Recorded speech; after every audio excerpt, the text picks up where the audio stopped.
अहो भाऊ, तुमच्या गावात ते शेळी पालनाचा फार्म कुठे आहे हो? दाखवता का आम्हाला एकदा? येता का आमच्या सोबत? वा कोणाला म्हणला तू? कोणाला म्हणला? हा हट तिच्या मायाला बेवडा आहे हो, याच्या नादी नका लागू. चुप बसा. तुम्हाला नाही म्हणलं म्हणा, म्हणा तुम्हाला नाही म्हणलं म्हणा. अहो भाऊ, तुम्हाला नाही म्हणलं म्या. अहो ते लाल शेलेवाले आपले दादा, त्यांना म्हणलं मी. दादा नाव काय तुमचं? सांगा ना आम्हाला, कुठं आहे तो फार्म? हो हो हो हो अहो, माझाच फार्म आहे तो. माझा पुतण्या सांभाळतो सर्व काही. मला बघायचं काम नाही. चला जाऊया आपल्या फार्मवर. दाखवतो तुम्हाला मी सर्व काही. अरे वा, आपलाच फार्म आहे का? अरे वा वा वा, चला मग दाखवा आम्हाला फार्म तुमचा. येता का? हो चला चला. अहो हिरवा आत्ता आम्ही लयच मारामारी करतात रे बाप्पा या हिरवा.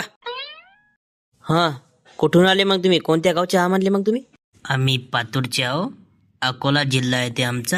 अरे वा वा, पातूर माहिती आहे सगळे आले. तिथे रेणुका देवीचं संस्थान आहे की नाही? हो हो हो हो. हा, तर मग काय होतं शेळी पालनाबद्दल? हेच आपलं मार्गदर्शन घ्यायला आलतो भाऊ तुमच्याकडून. यार तू हाच खूपच लहान आणि एवढा मोठा फार्म. बाप रे बाप, कमाल आहे भावा तुझी, कमाल आहे रे बाबा. कमाल कशाची? आपल्याला पहिल्यापासून आवड आहे शेतीची. हो, त्याला लहानपणापासून खूप शेतीची आवड आहे. ह्या शिरोईच आहेत का मग सर्व? आणि आता 50-60च बकऱ्या आहेत सगळ्यात जास्तीत जास्त. तुम्ही तर हे तर बोलू लागले की 500 शेळ्या आहेत त्यांच्यापाशी. हो, आपले अलग अलग शेड आहेत आणि अलग अलग जातीच्या शेळ्या आहेत सर्व शेडमध्ये. हे बघा, शेळी पालन चालू करायचा विचार करत असाल तुम्ही, तर स्वतः झाडणी हातात घेऊन झाडाची तयारी असली पाहिजे माणसाची, बरं का? तेव्हाच लोक कुठे दुसऱ्याच्या भरोश्यावर काय खरं नसते, तेव्हाच आपण सक्सेस होतो. समजलं का? हो, खरं आहे तुमचं. कोणचं पण क्षेत्र असो, पहिले त्याचा परिपूर्ण एकदम अभ्यास करणं लागते त्याचा. त्याशिवाय आपलं काहीच समजत नाही आपल्याला त्याच्यातलं. नाही तर फेल होणे पक्के आहे, हे म्हणजे ठरलेलंच असते. त्या अगोदर आपल्याला सर्व काही अभ्यास करायचा असतो त्याचा. खरी गोष्ट आहे रानाची. या अगोदर काही अनुभव आहे का तुम्हाला शेळ्यांचा? 5 ते 6 शेळ्या आपल्यापाशी नेहमी असतात. 5-6 शेळ्या सांभाळायचा अनुभव आहे मला. आता मला माझ्या शेतामध्ये 50 ते 60 शेळ्या करायच्या आहे आणि मस्त तिकडेच फार्म करायचा आहे, गोट फार्म. वा वा, छान आहे ना विचार. हे बघा, शेळी पालनाचा व्यवसाय एकदा जमला ना, तर यासारखा व्यवसायच नाही दुसरा. हो ना हो ना, तुमचं नाव ऐकलं होतं ठिकठिकाणी, हो, म्हणून आलतो आम्ही इथे. हे बघा, जेव्हा मला चालू करायची होती गोट फार्मिंग, तेव्हा फक्त आणि फक्त मी 2-3 शेळ्यापासूनच चालू केलं. मग माझा अनुभव वाढत गेला आणि आमच्या वडिलांचं बी खूप सहकार्य होतं.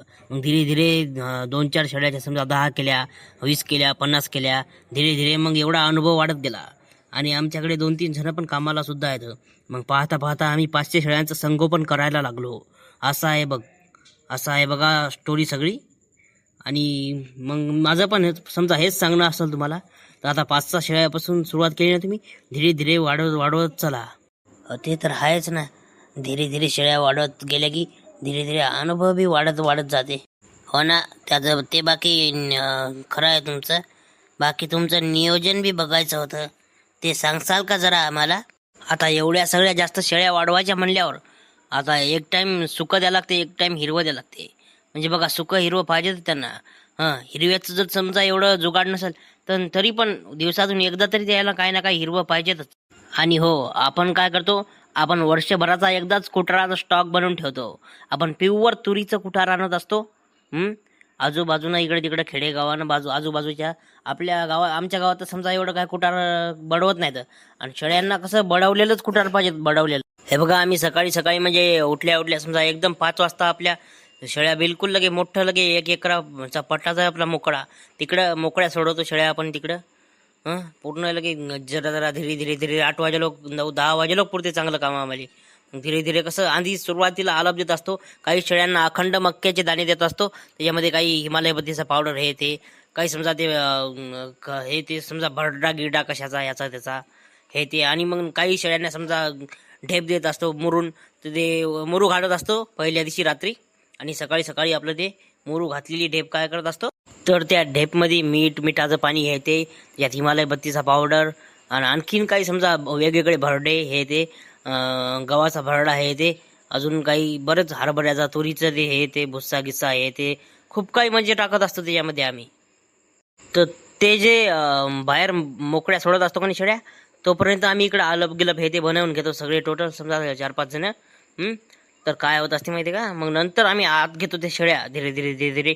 ज्या ज्या ग्रुपच्या शेळ्या त्या त्या समजा शेड्यामध्ये घेतो, अलग अलग ब्रीडच्या अलग अलग शेड्यामध्ये. आणि नंतर आम्ही ते सगळं अलप गिलप देणं हे ते. मग नंतर त्याच्यानंतर लगे धीरे धीरे धीरे धीरे सगळे तुरीचं कुटार गिटार टाकणं हे ते, आणि खूप काही टाकत असतो पुन्हा. तर 10 वाजे लोक सकाळचं चारा पाणी पुरल्यानंतर जरासा बी दम नाही, मग डायरेक्ट लगे 1 वाजताच्या नंतर समजा 1 वाजताच्या नंतर म्हणजे अगोदरच जगेल राहतं ते. सकाळी एवढ्या आलप गिलप हे ते खाणं पिणं हे ते, तुरीचं कुटार पिरीचं हे ते खूप काही देत असतो. आणि मग 1 नंतर आम्ही डबल ते तुरीचा हे ते बेत चालू देतो.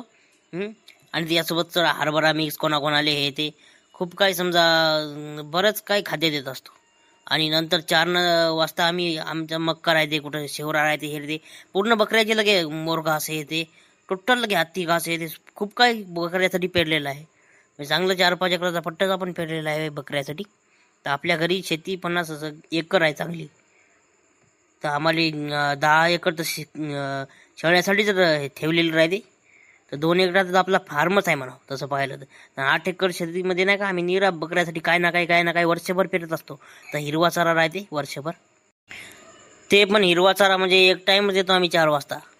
आणि नंतर संध्याकाळचा डबल काय ना काही समजा हलकाची आलप देत असतो. एखादे दाणे वेगवेगळे याचे असं तसं काही देत असतो. आणि हो, कोणतीही गोष्ट म्हणजे अति प्रमाणात द्यायची नाही. धीरे जरासं हे जरासं ते जरासं हे, तेव्हा म्हणजे त्याची आपल्या जनावरांची हालत तंदुरुस्त राहते. आणि दुसरी गोष्ट म्हणजे पुन्हा त्याला ते खाणं पचते. आणि वेगवेगळ्या व्हेरायट्या हे ते म्हणल्यावर खूप काही म्हणजे असं बिमाऱ्या समजा दूर राहतात हे ते, चांगली सोय होते हे होते. वेळेवर मग बकऱ्या लावायला येणं हे ते एकदम व्यवस्थित चालू राहते. मग सर्व काही कमी कमी प्रमाणात ठेव, जरा जरा जरा जरा देत राहायचं दिवसभर लगे, तेव्हा कुठं त्या पूर्ण बकऱ्या जगतात. तर असं आहे सर्व संगोपन आमचं. तरी काही मदत लागली हे लागली तुम्हाला, काही समजा कुठं अडचण आली लगेच आपल्याला व्हॉट्सअप करायचं, कॉल करायचा, असं काही पूर्ण मार्गदर्शन करील आम्ही मग पुढे चालून. काही वेगवेगळ्या दवायाची माहिती हे ते लगेच विचारायचं आपल्याला, टोटल माहिती आपल्याला टोटल. मला खरंच रिअल लाईफमध्ये सांगायचं आणि विदर्भ टकाटकचे आपले व्हिडिओ सोडून समजा तर सर्व ऑडियन्सला तर काहीही विचार आपल्याला शेळीपालनाचं सर्व काही माहिती आहे. म्हणजे खरंच 10-12 वर्षापासून आपला अनुभव आहे. सध्या आपलं वय 24 आहे. बाबा लहानपणापासून तुम्ही व्यवसाय केला वाटते हे नाही का? बाबा चांगले अनुभवी दिसता. हो, तसं मी तुम्हाला कॉल करत जाईल समजा इथून पुढं. जशी जशी मदत लागली, मार्गदर्शन लागलं, काही समजा नाही समजलं त्याच्यासाठी फोन लावेल, याच्यासाठी फोन लावेल. खूप आपण चांगलं पण पद्धतशीर समजावून सांगितलं रे बा तुम्ही. राणा आहे का तुमचं नाव? खूप छान. हो, जशी मदत लागली तशी आम्ही मदत करत जाईल तुम्हाला. चला मग घरी आपल्या चहा घेऊ आपण. हो, आता बाकीचे समजा जातीचे आहे ते ब्रीडच्या वेगवेगळे सेट दाखवतो तुम्हाला. आपल्या पूर्ण शेळ्या पाहून लगे आपण घरी जाऊ आता. बाबा घर तर लयच मोठं दिसून राहिलं हो तुमचं, आणि जुनं आहे वाटते नाही? आणि का हो तुकाराम भाऊ, सरपंच आहे काय तुम्ही? तिथे सरपंच निवास चंदनपूर लिहिलेलं आहे. नाही, मी नाही सरपंच. माझे मोठे भाऊ आपले सदाशिव भाऊ नाही काय तर राणाचे वडील. अच्छा. चला ना आत बसू. आतून तर लय भारी आहे, बघितलं नाही तुम्ही? बघा मस्त जुनं गिनं आहे मस्त. असं एवढं जुनं आता पाहायला भेटत नाही एवढं कधी. हो चला. मग कुठं आहे तर सरपंच साहेब तुमचे मोठे भाऊ? का हो तुकाराम भाऊ? अहो ते कामानिमित्त काहीतरी आपलं तालुक्याच्या ठिकाणीच गेलेले आहेत बहुतेक. हो, तहसीलले काहीतरी काम आहे म्हणत. अच्छा. तहसील कोणची येते तुम्हाला? तालुका कोणता आहे मग? चंदनपूर, तालुका मालेगाव, जिल्हा वाशिम. मग कसं वाटलं आमचं मार्गदर्शन तुम्हाला? अरे वा, एकच नंबर. अहो काय पोराले माहिती आहे बा तुमच्या या रानाले. अरे एवढं मन कोणी सांगत नाही हो बा. लय खूप काय तुमचं म्हणजे असं काही बहुत लय गोष्टी समजल्या आपल्याला इथं आल्यानंतर. आता खरंच आपण शेळ्या वाढविल्या आणि खूप काही समजा मार्गदर्शन अजून तुमची सहायता करायची म्हणजे गरज आहे आपल्याला. खूप काही मदत लागल आणि आम्ही तुम्हाला सतत विचारत जाऊ बा. आता तेवढं करत आमच्यासाठी. बाकी चहा घ्या, एकदम मस्त जोरदार झालता सगळं काही. वा, खूप आपल्याला म्हणजे कर्मा लागला आता इथं आल्यानंतर. लय खूप काही आपल्या डोक्यात म्हणजे असे सवाल होते, टेन्शन होतं, म्हणजे मन हलकंच झालं हो बा. चला येतो मग आम्ही. ओळख राहू द्या बा. हो बिंदास्त आरामशी जा आता मस्त. आता नंबर तर दिलाच मी तुम्हाला, म्हणजे कॉल करत जा. हे ते खूप काय म्हणजे अजून मदत मिळेल आपल्याकडून, काही तसा विषयच नाही. ठीक आहे ठीक आहे, निघतो मग आम्ही. राणा भाऊ, तुकाराम भाऊ, येतो आम्ही मग. तुमचं नाव काय म्हणले काळ्या कोट्यावाले भाऊ? मी रामप्रसाद गुलगुले.